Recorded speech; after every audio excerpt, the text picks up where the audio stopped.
Want the latest commentary from a Terraria developer on the ongoing work for the console 1.4 patch? Keep watching and I'll relay some of the answers provided by Relogic's Loki on the official forums. This is stuff that wasn't part of the latest State of the Game update, so it's not been seen before. Also, there's one little tidbit about an upcoming change to the mobile version of the game. I begin with the question from user DreadNautilus5000. And I begin with him simply because, well, I like the name. I think that console 1.4 development will take a bit longer than mobile 1.4 because mobile already had the right user interface and stuff from 1.3, whereas with console they're redesigning those things. Loki jumped in to comment, sort of, yeah, just as mobile 1.3 took longer than it might have in order to refresh everything, so will this. It won't take as long as 1.3 console did though, about 18 months from start to finish. In an era with high-fidelity 3D worlds, Terraria 1.4's windy days are just so satisfying somehow. I can't wait for console Terrarians to be able to enjoy those. It's not going to come soon enough.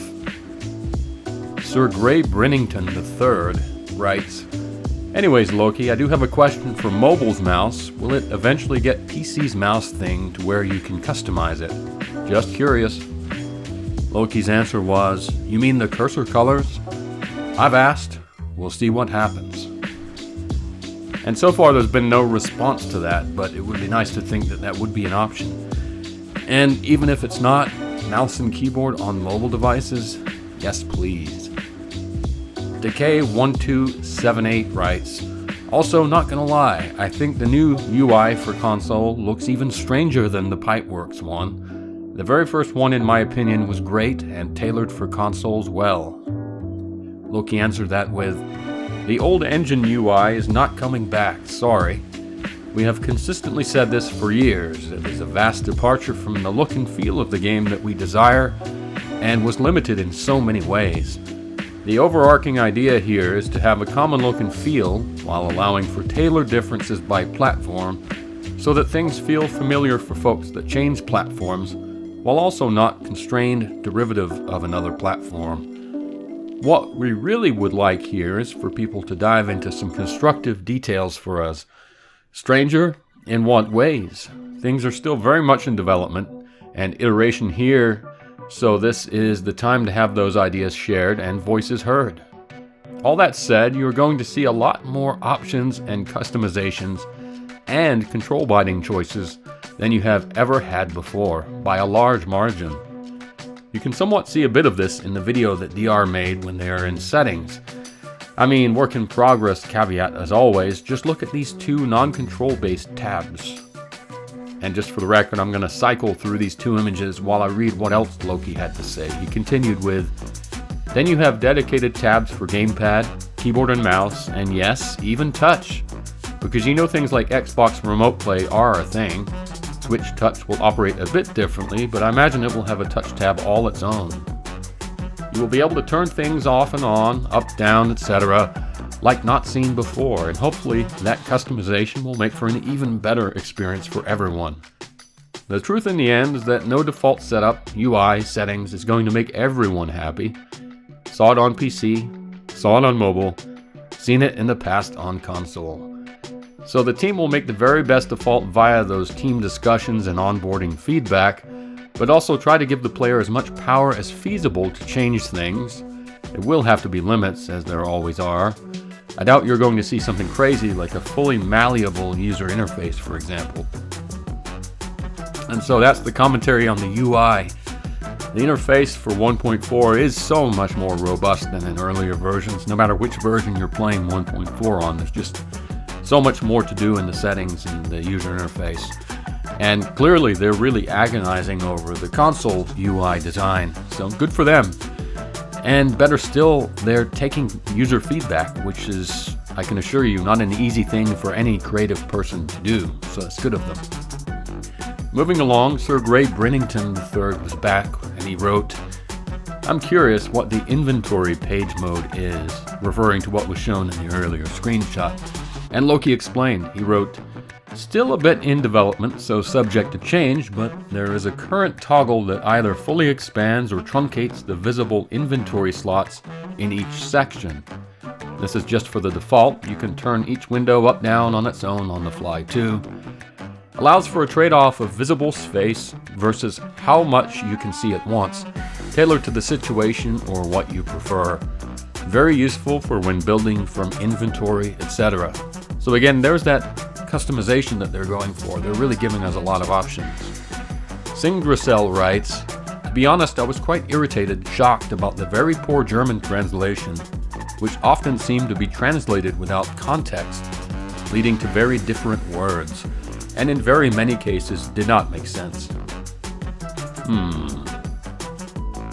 Well, Loki explained this and wrote, "This has been a common thing to chase, at least on the PC end, as without the context of knowing the game, some English words could be taken as one of several meanings and often are done incorrectly. Most professional translators are not also Terraria experts, if that makes sense.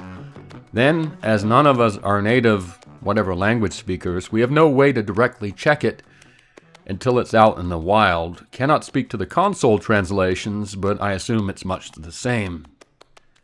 And where possible, we have asked for corrections, at least on the PC side, when we have been made aware.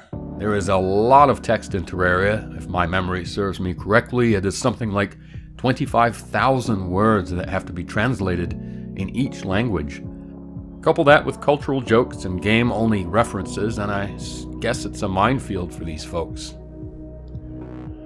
Personally, I don't mind goofy translations. It's part of the charm of the old JRPGs and many other foreign games, but to each his own. I don't think it's really a deal breaker. DinoBoy798 writes, "They haven't shown the journey mode research yet. I wonder how it's going to work."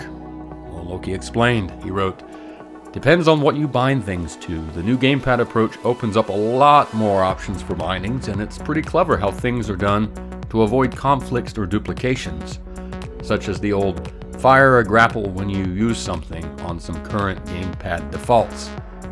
For research on advanced default, which is what I use and recommend, it's basically move over to an item, right 3 to bring up the research box, the little progress bar thing, and X to confirm research. Once you learn the muscle memory, it is super fast."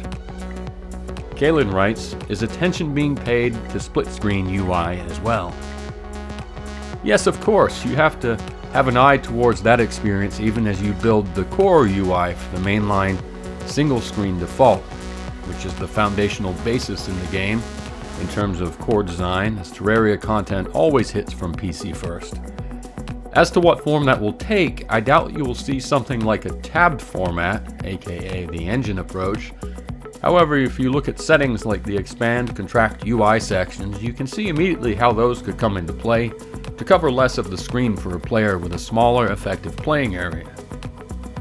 Tooltips are always a double-edged sword because there is a lot of text potentially to digest, but then that same text then winds up covering up other things in single and split.